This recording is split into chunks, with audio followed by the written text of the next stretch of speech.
Here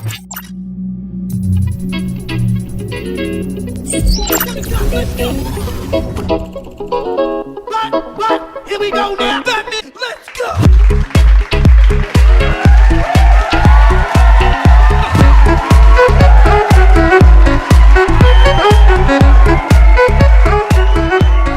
Bienvenue pour cette nouvelle édition de Business Story. Alors aujourd'hui, on va parler d'un sujet, je pense, qui intéresse beaucoup de monde. Est-ce que vous êtes déjà posé la question de savoir si vous allez bien, aussi bien au niveau d'un point de vue personnel que professionnel? Comment assurer un équilibre entre vie personnelle et vie professionnelle? Vous savez, il y a pas mal de gens qui travaillent du matin au soir et ils n'ont pratiquement pas de vie privée. Et puis il y a beaucoup de gens qui n'ont tout simplement pas envie de travailler en ce moment parce qu'il y a une ambiance anxiogène, etc. Alors, nous allons avoir quelqu'un qui va nous en parler. Donc, on a une spécialiste qui a passé 15 ans dans les ressources humaines, dans la gestion de projet, la gestion de crise, et qui a eu un passage à l'étranger qui a été quelque part un peu le déclic pour venir avec des concepts très intéressants et innovants, notamment en France, pour rééquilibrer notre vie personnelle avec notre vie professionnelle. Mesdames et messieurs, je vous demande d'accueillir la fondatrice d'Audace Life, Madame Mélanie Monvoisin.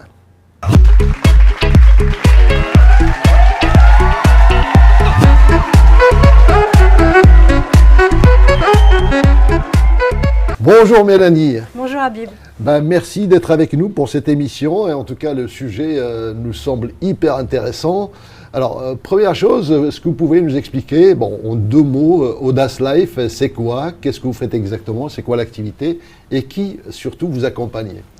Alors, Audace Life est un cabinet conseil et de formation spécialisé dans tout ce qui est le développement professionnel, le développement relationnel et le développement personnel. On va y traiter les thématiques du leadership, du management, de l'organisation, et ça sous différentes formes. Ça peut être de la formation sur mesure, du bilan de compétences, de l'immersion en entreprise pour faire notamment de la régulation d'équipe. Ça peut être aussi du coaching, de l'accompagnement individuel, et ça s'adresse principalement, c'est un peu transversal, mais principalement auprès des dirigeants, des cadres. Ça peut être le particulier, le salarié qui a besoin de faire un point. Voilà, c'est assez transversal en termes de prestations et des personnes à qui ça s'adresse. Si j'ai bien compris, ça veut dire que vous êtes là pour donner envie d'avoir envie, aussi bien au niveau professionnel qu'au niveau privé, parce que ça, aujourd'hui, les gens, ils ont besoin de recettes et vous allez nous en parler, donc j'imagine. Mais juste auparavant, quel a été le déclic qui vous a permis de vous lancer, parce que vous aviez quand même des postes de responsabilité qui étaient confortables.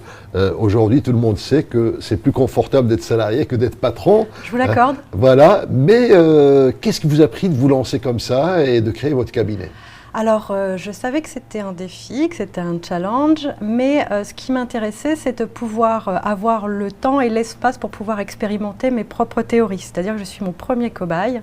Et ce qui fait que il me fallait cet espace-là pour pouvoir aménager mon temps, aménager en fait mes concepts.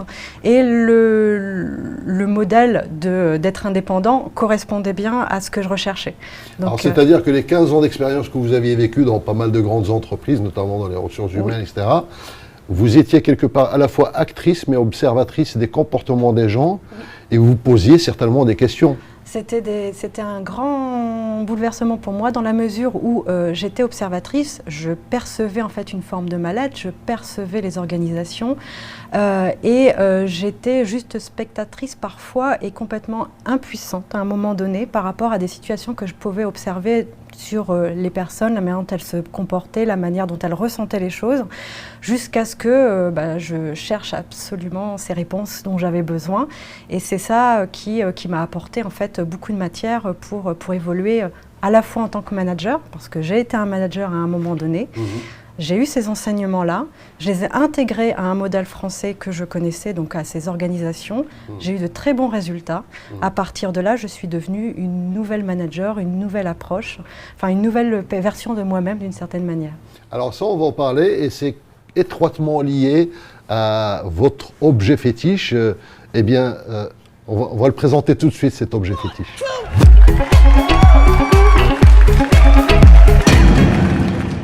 Alors voilà, montrez-nous Mélanie, donc cet objet fétiche. Alors bien évidemment, on le montre parce qu'il y a des moufles. Ce sont des moufles, hein? Ce sont des moufles, tout à fait. Avec un emblème que l'on reconnaît d'ailleurs. Oui. Rouge et blanc, et c'est quoi donc ces moufles? Qu'est-ce que ça représente? Donc en fait, c'est mon passage à l'étranger, notamment que vous avez cité, qui est le Canada, et notamment le Québec, pour être plus précise, où en fait j'ai eu mes enseignements qui ont changé justement ma conception à la fois de management et de vie, des enseignements pendant 1 an et demi, où en fait j'ai été rechercher justement toutes les sources qui complètent actuellement mon expertise, et ces moufles-là, elles ont 2 avantages en termes de symbolique. Certes, le pays, oui, mais c'est aussi que ça me rappelle que parfois, il faut savoir prendre du temps pour savoir ce qu'on veut. Et d'avoir des moufles et ce côté un petit peu symbolique du confort et du temps que l'on se prend à soi et aussi un petit rappel qui est essentiel actuellement dans la manière dont je me projette dans la vie. C'est un accessoire presque indispensable dans des pays comme ça quand il fait très froid, j'imagine. C'est un investissement, voilà. Au même titre que le parapluie pour le Nord. Là, pour le coup, on a besoin des deux. Mais oui, effectivement, ce côté rassurant et ce côté réchauffant dans des situations où il fait froid, c'est une jolie symbolique. Alors l'image est intéressante parce que du coup, effectivement, imaginons qu'on est à moins 15 degrés, moins 20 degrés sans ces moufles, comment est-ce qu'on se sent? On se sent complètement angoissé, pas bien dans sa peau. Donc le fait effectivement d'avoir ces moufles, on retrouve une chaleur. Quelque part, psychologiquement, c'est ce que les gens ils ont besoin à travers votre accompagnement, à travers ce que vous faites. C'est d'avoir une bulle rassurante. Une bulle dans laquelle on prend le temps, on s'accorde le temps de réfléchir sur soi, sur ce qu'on veut vraiment. C'est des questions toutes simples, mais la plupart du temps, les personnes n'ont pas les réponses. Et le fait de sortir un peu de leur propre cadre et de venir à moi dans des espaces où on s'accorde le temps pour réfléchir à ça, justement, ça donne une emprise un petit peu du quotidien, on se détache un peu de l'emprise du quotidien, ce qui permet en fait d'avoir une réflexion propre à soi et pas influencée par l'extérieur. Moi, je découvre souvent des gens qui ont voyagé à l'étranger, à l'extérieur, qui ont une vision un peu différente de ceux qui n'ont jamais voyagé. Enfin, on le sent, donc il y a une vision un peu plus ouverte parce qu'on a vu autre chose, d'autres cultures.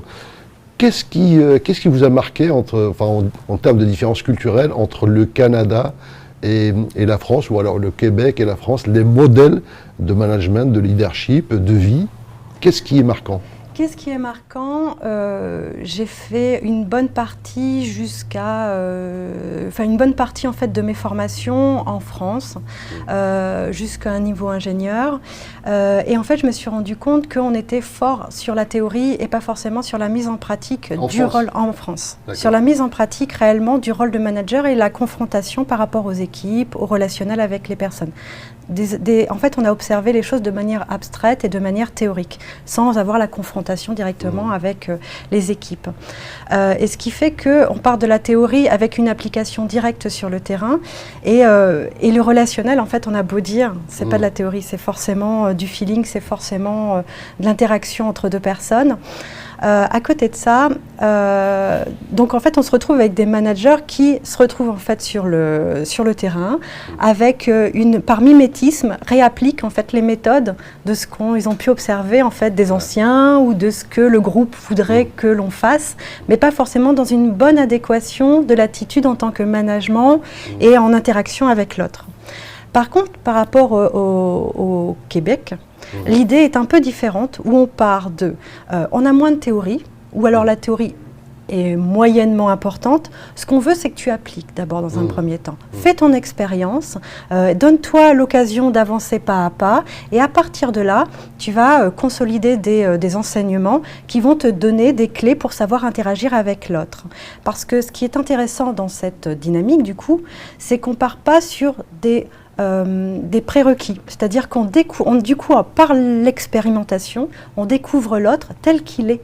Et on interagit avec lui en réalité avec ce qui se passe sur le moment et pas sur une théorie basée et une attitude appliquée sur le quotidien. Alors par conséquent, ça veut dire aussi qu'en France, on accorde beaucoup plus d'importance au diplôme, alors qu'au Canada, ce n'est pas forcément le point de départ pour créer une carrière, j'imagine. Tout à fait. L'idée du Canada, c'est on te fait confiance, essaye, fais tes preuves, trouve tes solutions. On va t'accompagner potentiellement. On peut injecter de la théorie à un moment donné parce qu'on perçoit qu'il y a un manque, qu'il y a besoin de compléments et tout ça.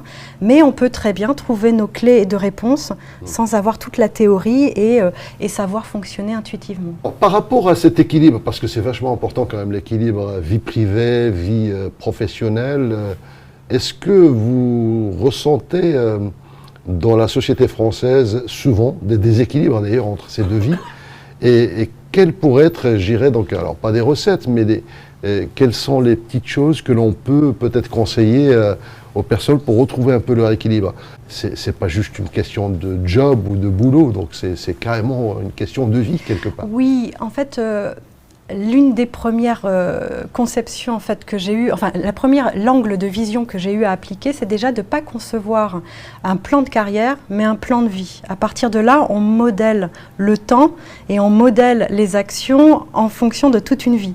Et c'est pour ça qu'on a une vision un peu plus large de la manière d'opérer et d'organiser son temps, plutôt que d'être focalisé sur un plan de carrière où en fait on concentre effectivement un temps fou au travail en oubliant le relationnel, le couple, les enfants, la santé et c'est là où ça peut se disperser et on va avoir un peu de difficulté. Donc ça veut dire qu'à un moment donné, des gens qui vont mal, que ce soit dans leur vie privée ou leur vie professionnelle, bon, on met tout sur la table et on se dit quel est votre projet de vie quelque part. C'est pas juste un projet de carrière.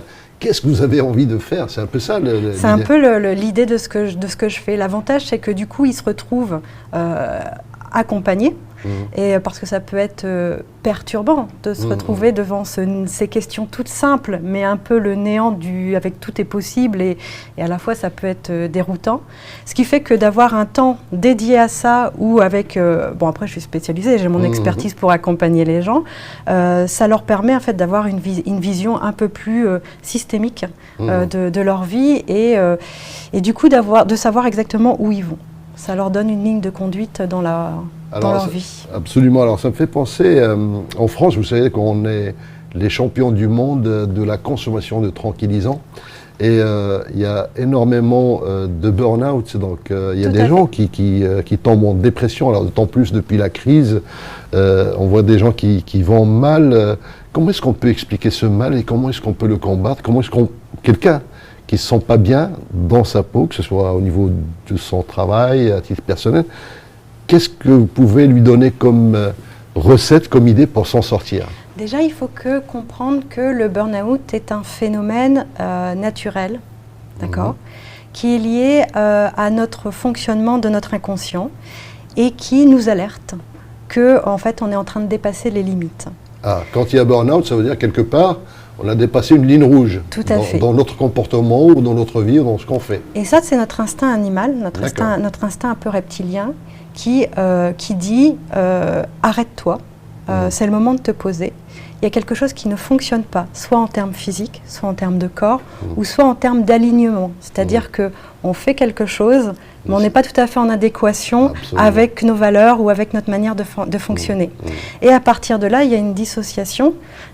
Donc l'inconscient n'aime pas ce qui est changement et ce qui est dissonant. Et à partir de là, il va se basculer en burn-out en disant « maintenant tu m'écoutes, tu t'arrêtes ».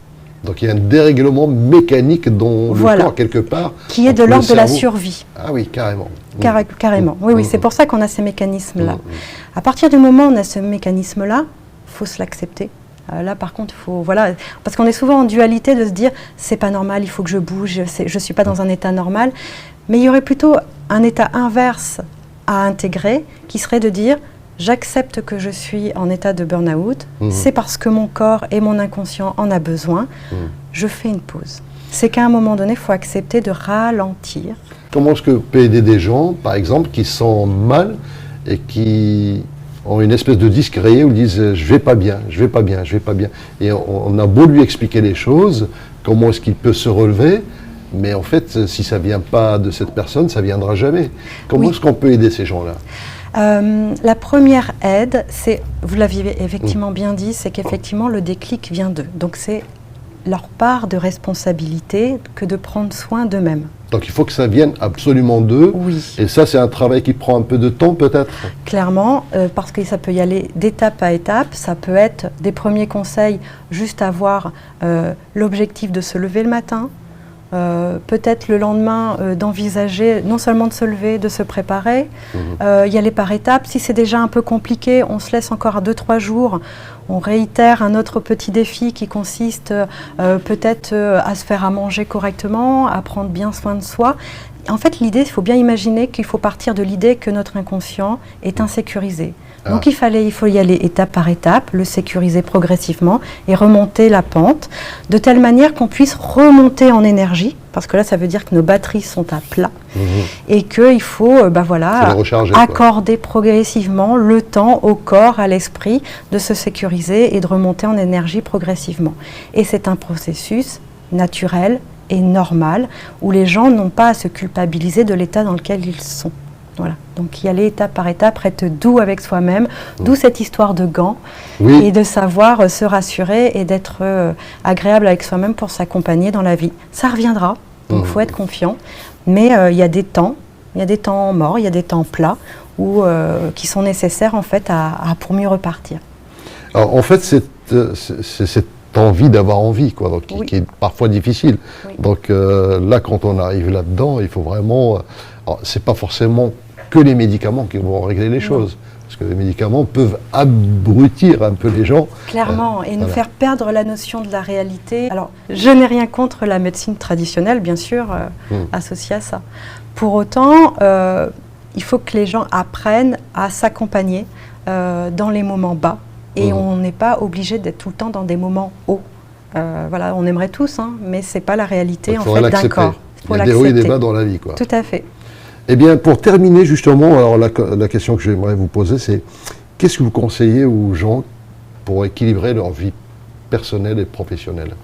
Alors c'est déjà une thématique qui est assez vaste, d'accord, qui nécessite vraiment de se consacrer un minimum de temps et d'y réfléchir. Mais je vais vous donner 3 premiers axes, c'est le tout premier pas, au même titre que j'évoque. On va parler de notion d'énergie. La première chose, c'est d'être en bonne énergie, c'est-à-dire prendre soin de soi et faire un check-up un petit peu personnel, peut-être une fois par semaine, de se dire je suis comment là en énergie? Est-ce que je vais bien? Est-ce que ce ne serait pas le moment de faire une pause? Est-ce que ce n'est pas le moment de sortir un peu d'un contexte qui me fatigue? Est-ce que voilà, où j'en suis? À partir du moment où on a l'énergie, à partir de là on peut parler aussi de santé associée à ça, on peut quasiment tout faire. Enfin voilà, c'est vraiment votre base première et puis c'est vraiment essentiel. Deuxième point aussi, c'est être attentif à ses ressentis et son instinct primaire, c'est-à-dire il faut s'écouter. Il faut s'écouter. Alors on a tendance à dire il ne faut pas s'écouter.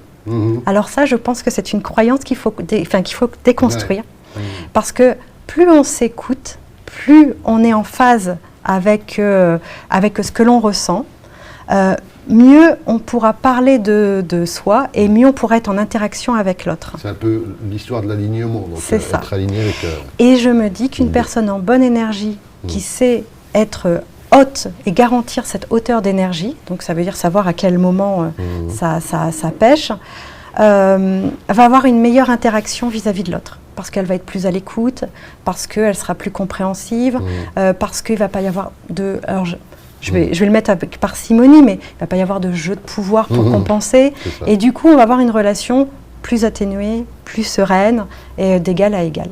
D'accord. Et le troisième élément, c'est ça ? Tout à fait. Et le troisième, c'est de rester, de ne pas se laisser envahir par les choses et de rester maître de son temps. Quand je parle de ça, c'est qu'on a tendance à... générer énormément de choses chez soi. Actuellement, j'aurais tendance, moi, à pratiquer les approches du minimalisme, parce qu'en charge mentale, c'est très confortable. Il y a notamment des études, il y a notamment des expériences qui ont été faites en Belgique dans les crèches, où on s'est rendu compte qu'ils appellent ça des ateliers du vide.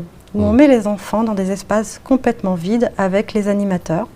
Et on se rend compte que sans les jouets, sans les tables, sans tous les espaces en fait qui sont envahissants, la relation revient. C'est-à-dire que naturellement, par le vide, les enfants reviennent instinctivement à chercher à jouer entre eux, à travailler sur l'innovation, à trouver d'autres règles, sans rien et avec beaucoup de joie. D'où cet intérêt-là. Après la notion du temps, parce que j'allais dire, la gestion du temps est importante dans tout ça. Ouais. Oui, parce que déjà, en partant déjà ne serait-ce que sur moins de choses, moins de choses à s'occuper, voilà, je pars notamment un exemple concret, moins de vêtements, moins de repassage, moins de choix de matin, moins de rangement, et c'est autant de temps qu'on récolte déjà en travaillant sur soi. Absolument. Après, effectivement, il y a tout ce temps un peu plus généraliste qui nécessite sur lequel on doit se poser, mais de garder en fait du temps pour chaque chose, c'est-à-dire le travail, le relationnel, les amours, le développement personnel, les choses qui nous animent, qui nous mettent en énergie, c'est-à-dire aller chercher nos passions, ce qui nous porte et tout ça. Et toute cette cocotte minute, d'une certaine manière, doit être intégrée dans cet espace-temps. Alors effectivement, ça veut dire qu'il y a certaines phases qui vont être plus longues, ça va nécessiter des choix, mais si on est aligné avec ce que l'on veut vraiment et que ça correspond à une ligne de vie, c'est très facile à prendre en compte en fait. Eh bien, merci Mélanie pour tous ces éclaircissements. Si jamais vous avez besoin de conseils, je pense que Mélanie peut vous accueillir, ne serait-ce que pour une première séance avant même de faire quoi que ce soit. Alors que ce soit à titre, j'imagine, particulier, ou si vous êtes chef d'entreprise, ou pour votre équipe, ça peut être aussi du collectif, j'imagine. C'est du collectif, je fais aussi de la régulation d'équipe, je fais aussi de la formation collective, je fais aussi de l'immersion en entreprise.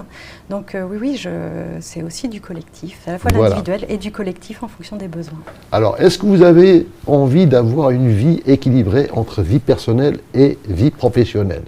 Alors, si vous dites oui, consultez le site internet et contactez Mélanie pour justement voir ce qu'elle peut vous proposer. Merci Mélanie encore pour cette séquence. Eh bien, merci pour votre attention et je vous dis à vendredi prochain. 1, 2.